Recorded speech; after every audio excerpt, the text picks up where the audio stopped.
Bata pa lang ako, alam ko na agad na iba ako. Hindi dahil may kakaiba sa hitsura o ugali ko, kundi dahil ramdam kong hindi ako ganap na tanggap sa pamilya ng tatay ko. Ako kasi ang tinatawag nilang anak sa paglakamali. Ang papa ko, may asawa na noong dumating ako sa mundo. At mula noon, parang naging sumpa ako sa buhay nila. Magandang araw sa inyong mga kalihim. Ako po ang inyong si Tita Kur at ngayong araw ay babasahin natin ang storya ni Lara from Iloilo. Pero bago ang lahat, nakasubscribe ka na ba? Kung hindi pa ay pindutin mo na yung subscribe button at kalampagin mo na ang notification bell para updated ka sa mga bagong upload dito sa ating channel at bilang pagsuporta na din dito. Simula pagkabata, paulit-kulit kong naririnig ang mga salitang ayaw marinig ng kahit sinong bata. Kung hindi ka lang ipinanganak, buo pa sana kami. O isa kang alaala ng kasalanan. Akala ko noong una, normal lang iyon. Pero habang lumalaki ako, lalo kong naramdaman na ako lang ang laging nasa labas ng bilog. Ang mga kapatid ko sa ama, sina Clarice, Leo at Miko, tatlo silang malalakas ang loob at palaging magkakampi. Ako naman parang palaging kontrabida sa sariling pelikula. Kapag may handaan sa bahay, ako ang taga-ayos, taga-hugas at taga-salo ng mga tirang pagkain. Kapag ngumiti ako, tatawagin akong epal. Kapag tahimik ako, sasabihin nilang suplada. Wala akong panalo, pero ang pinakamasakit, noong namatay si Mama. 19 na taon lang ako noon. Siya lang ang kaisa-isa kong kakampi. Ang tanging taong tumatayo sa tabi ko kapag binabastos ako ng pamilya ni Papa. Noong araw ng libing, hindi ko na makalimitan. Umiiyak ako sa gilid. Niyakap ko pa ang kabaong ni Mama. Pero sa likod ko, narinig ko ang tawa ni Clarice at mga bulungan nila.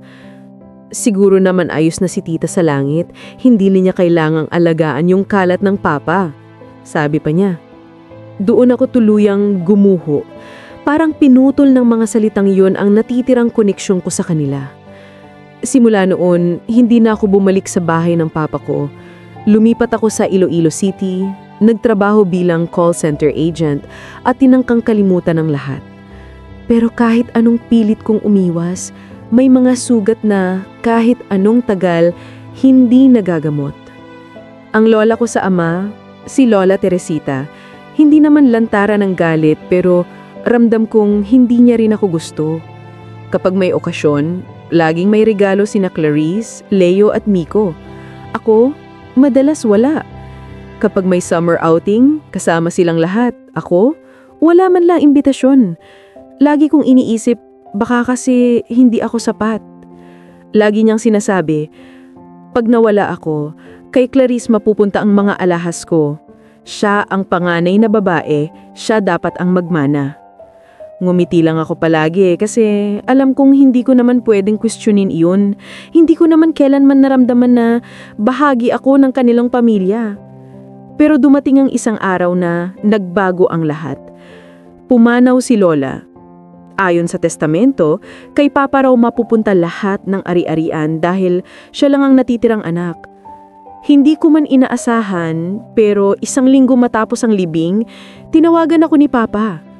Pagdating ko sa bahay nila, pinaupo niya ako. Tahimik lang siya sandali bago magsalita. Anak, sabi niya, matagal ko nang gustong humingi ng tawad. Hindi ko naprotektahan si mama mo, hindi rin kita naprotektahan.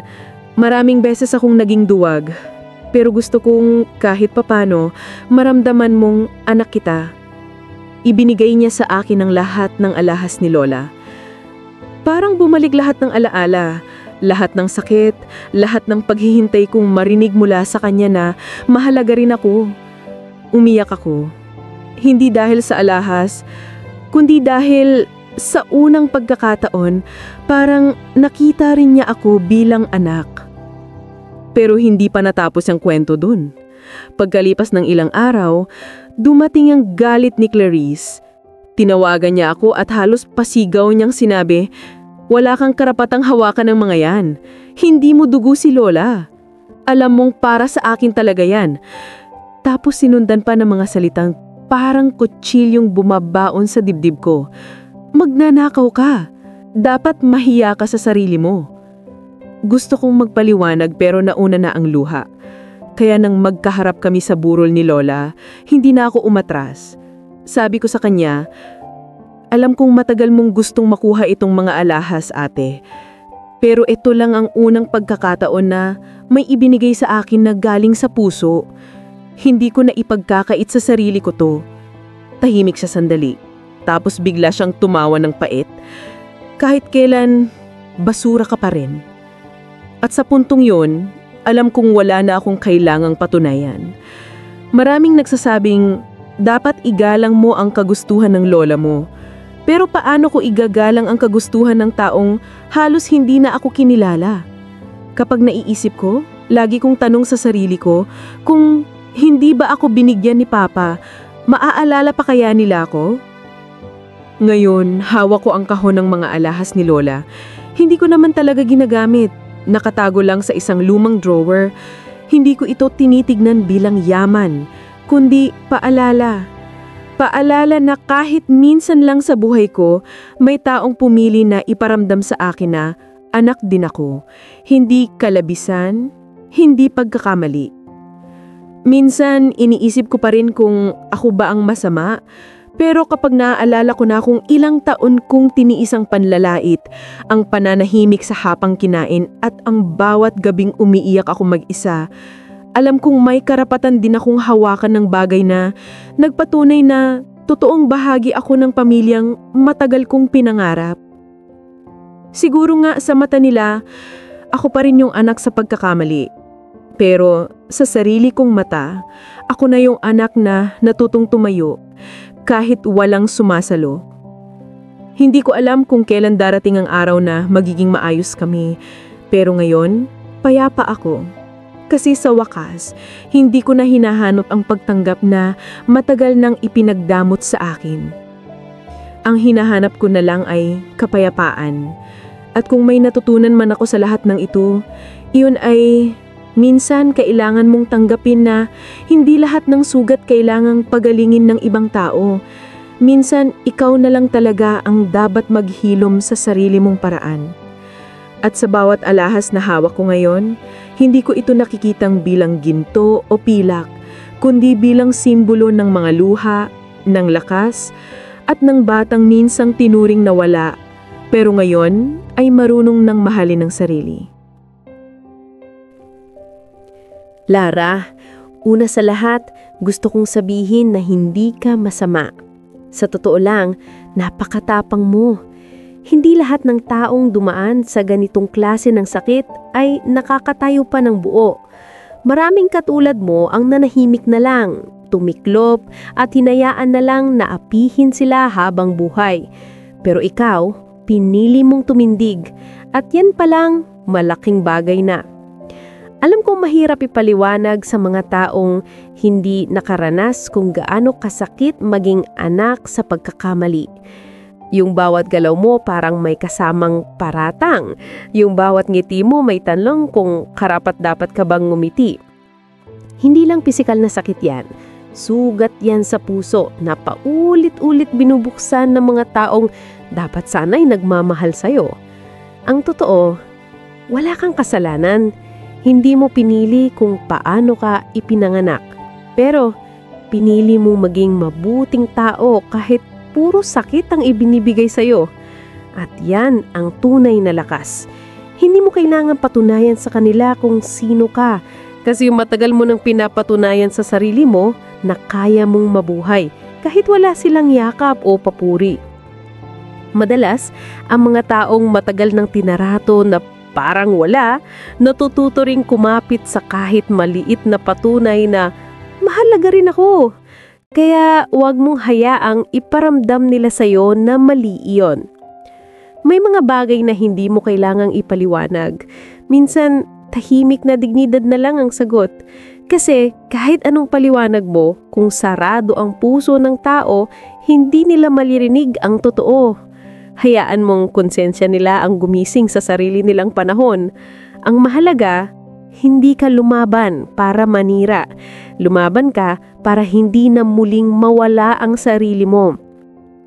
Lara, tandaan mo, ang pamilya ay hindi lang sa dugo na susukat.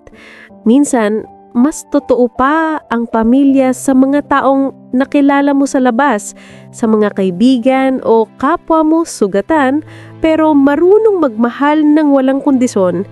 Huwag mong ipilit ang sarili mo sa pinto na ayaw magbukas. Sa halip, bumuo ka ng sarili mong tahanan, hindi sa bato o dingding, kundi sa mga taong kaya kang tanggapin kahit alam nila ang buong kwento mo. At tungkol sa mga kapatid mo, darating din ang panahon na mapapagod silang magalit. Ang galit kasi may hangganan yan, pero huwag mo ring hayaang kainin ka ng pait.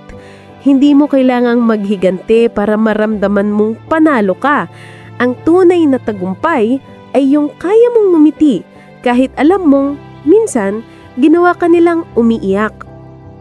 Kaya ngayon, hawakan mo ang mga alahas na yan, hindi bilang simbolo ng away, kundi bilang paalala na kahit minsan lang, pinili ka ng isang taong dati ay bulag sa halaga mo. At higit sa lahat, piliin mo rin ang sarili mo araw-araw. Ang mga sugat na iniwan nila sa puso mo, hindi kailangang burahin para makalimot. Kailangan mo lang silang tanggapin bilang parte ng kwento mo. Kasi minsan, sa mga taong itinapon ng mundo, doon nabubuo ang mga pusong marunong magmahal ng mas totoo.